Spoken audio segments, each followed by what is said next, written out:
Bruce Christensen, history of MACVSOG, SOG Tours. We're here at Vietnam, Lang Vay. This is a site, as everyone knows, that it was a Special Forces A camp on the border of Laos. And here's where the NVA first used tanks to roll over the camp.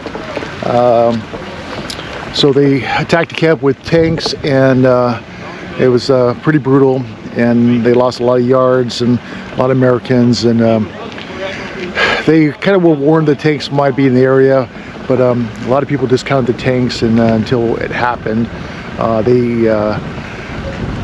as we were just at Quezon, they were trying to get the Marines to come help them out, but in the end they had to get SOG volunteers to come and excuse me, rescue survivors. And Gilbert Secor, my dad's friend, was one of them. And there was a couple books out, The Night of the Silver Stars and Tanks in a Wire, talk about the rescue and the events of Lang Vay. But here we'll do some filming of it. Concrete structure here.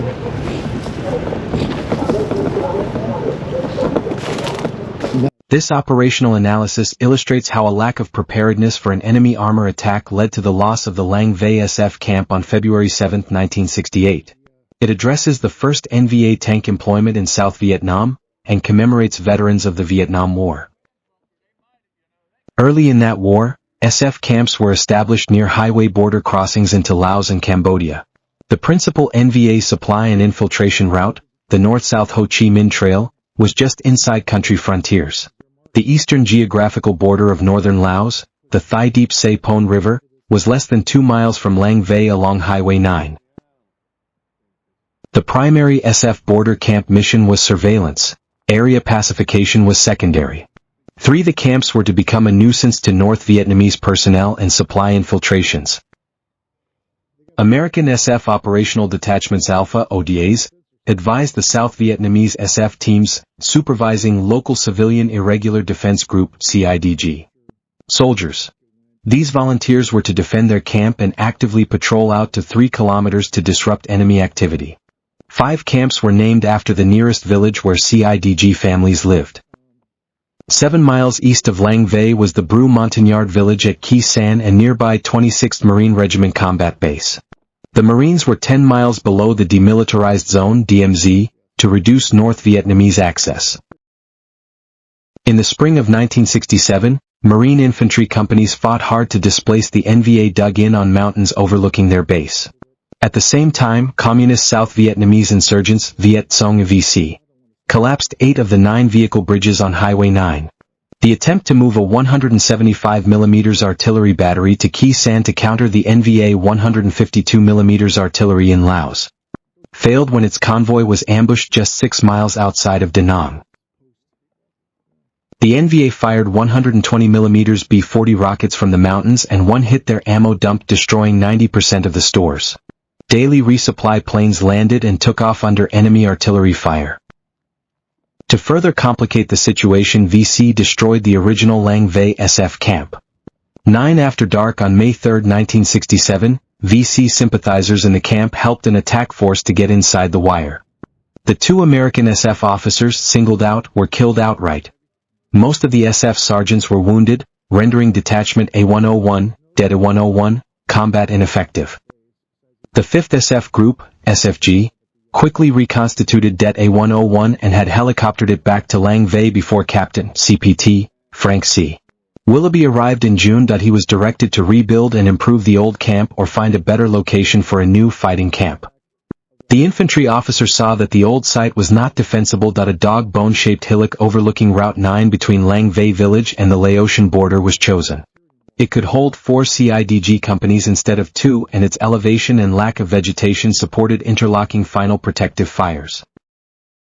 The construction of fighting bunkers, machine gun positions, mortar pits and command centers, daily patrolling, camp security, and CIDG recruiting had Det A101 personnel running ragged. Point 12 Captain Willoughby sought help from the 5th SFG Company C commander, Lieutenant Colonel Daniel F. Schuengel. In mid-June 1967, a 36-man CB team with its heavy equipment was helicoptered from Da Nang, Naval Mobile Construction Battalion 11. Still, protecting the Seabees while patrolling and maintaining camp security proved difficult. Just before midnight, 6 to 7 February 1968, NVA sappers, intent on cutting entry paths through the outer concertina wire, tripped illumination flares that alerted the defenders. Two Soviet PT-76 amphibious tanks emerged from the eerie, phosphorescent-lit fog, closely followed by 2 battalions of attacking infantry. They were trailed by more sappers, a heavy machine gun company, and a flamethrower platoon. 2 tanks from a 2nd PT-76 company and an NVA infantry company overwhelmed the MSF platoon on the OP, while the other 6 tanks blocked major avenues of approach to the camp. It was the first time the NVA had employed tanks in the south. From the inner perimeter, SF personnel fired 81mm and 4.2-inch mortar illumination rounds and engaged the PT-70 SIXS with their 50 calories heavy machine gun and 1 M40 106mm recoilless rifle, R. To their front, the 4 half-strength CIDG companies, supported by 2 MSF platoons, activated anti-personnel claymore mines, engaged with small arms and light machine gun fire, and finally threw hand grenades as the NVA onslaught powered over their defensive positions. When the 2 lead PT-70 SIXS, whose tank commanders were spotlighting the direction of attack with handheld searchlights, reached the first line of bunker defenses, the SF manned 106RR team killed 1 and disabled the other. 2-man SF tank killer teams, organized and led by Shunjal, moved about within the inner perimeter, firing M72 light anti-tank weapons, often point blank. The remaining 6 tanks proceeded to rumble over the CIDG bunkers from several directions, collapsing them before focusing their firepower on the inner perimeter. Oh, that's beautiful. Look at that. Oh, my goodness. Oh, good morning.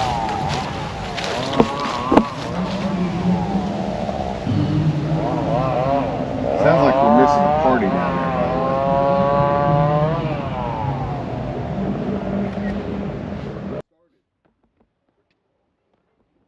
Unknown to those in the concrete bunker, most U.S. and indigenous friendlies still alive above ground were either hiding or attempting to escape and evade the NVA while trying to get to Old Lang Vey. There, the 33rd Royal Laotian Elephant Battalion and more than 1,000 camp followers were being supported by SFC Ashley and 2 other SF medics. Those 3 spent the night listening to their radio after all attempts to convince the Laotian commander to intervene were ignored. Sometime in the waning hours of darkness, after hours of digging, the NVA triggered a massive amount of munitions against the ops bunker.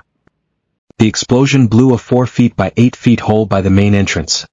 Luckily, half of the hole was below floor level.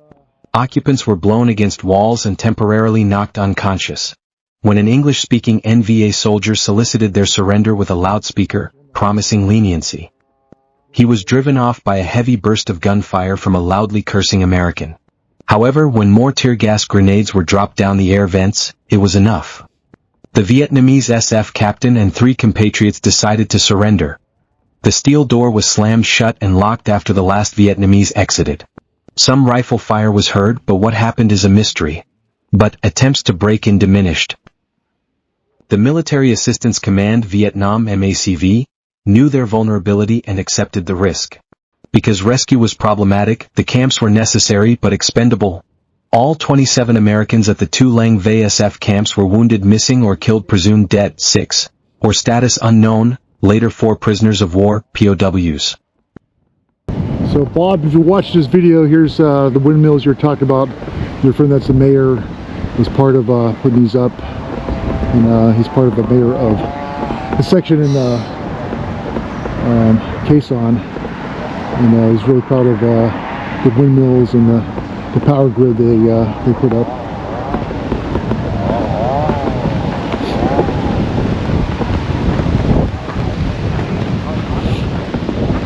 A lot of history here. I'm glad we saw this. There's not much to see, but this is the location. A lot of brave men fought this battle here.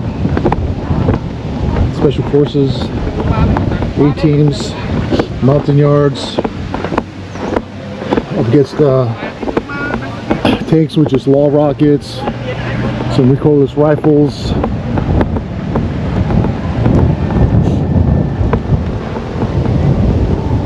I've had that translated.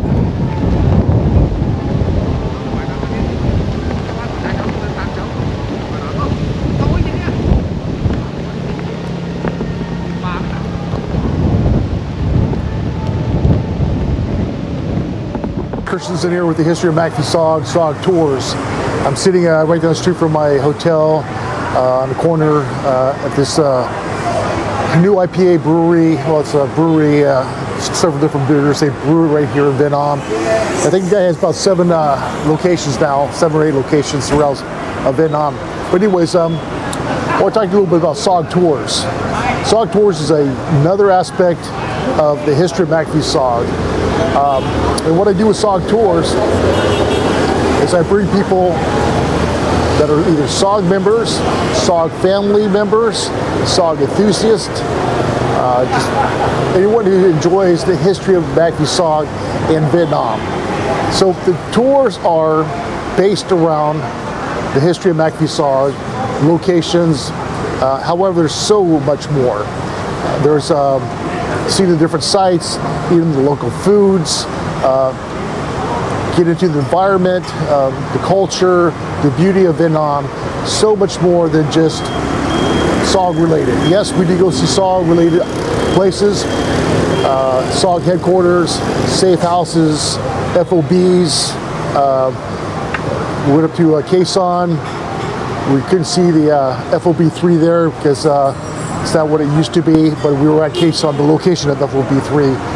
This tour I went with SOG member John Page, RT Rhode Island, RT Colorado, very active SOG member. He came with us and we just had a great time. Started on Ho Chi Minh City, Saigon, saw some places here, went up to Da Nang, hung out there a couple days, and went up to Hawaii. We went to Quezon, and then we went to a place called Lang Bay, which is right outside of Quezon on the Lao border of Vietnam and Laos. There we saw Lang Bay, which was a Special Forces A camp that in 1968 was attacked by a large force of NVA tanks. The first time in the history of the war where they used the force of tanks to overrun a camp. And why it's SOG related is because they had to get SOG personnel to come and rescue the survivors. And Gilbert Secor, my father's friend, was one of those SOG members that went to Lang Bay to rescue the survivors. They all earned the Silver Star that night. There's a book called The Night of the Silver Stars or Tanks in the Wire. Really good books about the Battle of Lang Bay. Lost a lot of Americans and a lot more engaged Blue Mountain Yards. But we did that. Been back to Da Nang. We saw Marble Mountain, FOB4. Met up with Schwan, who's he was South Vietnamese, lives in Da Nang. He was RT Idaho with Ken Bo Ray. So it's nice hanging out with him. And then also there's other things to do in Da Nang. You go to Monkey Mountain, that's where SOG guys trained. But there's so many other places to go. Hoi An, Sun World, just all kinds of places in Da Nang. The beach is great. Here in Saigon, you're gonna find it a little bit hotter, a little bit more busy, a lot more motorbikes, a lot more tourists, especially in District 1, caters around tourism. But there's a lot to do here. There's a lot of SOG history in Ho Chi Minh. But let me get back to SOG Tours is not just about SOG. Again, it's about you coming to Vietnam and indulging into the wonders of the people, the environment, the city, and the beauty of Vietnam. I invite you to come next year. It's going to be in February, not January. We ran into some rain. It's still the rainy season. So I'm going to push it back to January. So those who want to come, let me know. Let me know what you want to do. It's not just about me, where I want to go, or where I want to take you. It's about you coming here and saying, look, I was at CCN. Okay, let's go to CCN. Oh, I was at Con 2. Okay, we're going to go to Con 2. Or my father, he was at Con 2. Okay, let's go to Con 2 and see where the base was. Oh, my dad was at Bami Tuet. Or my dad was at Quezon. So my uncle or my relative or whoever was, well, I read a bunch of books about John Stryker Meyer Tilt, and I liked FOB1. I want to see what that was like for him. And John Walton and Lynn Black Jr., so many great SOG guys were at these different camps. So if you're just a guy reading about SOG and you're fascinated by it, come to SOG Tours. I'll contact me. I'll get you all the information. Not only will I give you the information, but I will tell you step by step a guide, what you need to bring, everything as far as your passport goes, your medical, what items you need in your bag, what to carry, what not to carry. I will go over all that. And you will just have a short list of things that you will need to do before you come to Vietnam. And it's, invite your family. Yeah, it's gonna be a wonderful time next year, and I hope you can come and see the wonders of Vietnam. Xin chào. Yeah. And the people, so great. They're all friendly. They all say hi. Xin chào, hello. A couple words to learn as you come here. Xin chào is a big one. Comb your hair means no. So when someone comes to try to sell you something, just comb. A few other words, but you don't need a whole dictionary because you have your phone, translator. So okay, thank you for watching, and we'll see you next year at SOG Tours.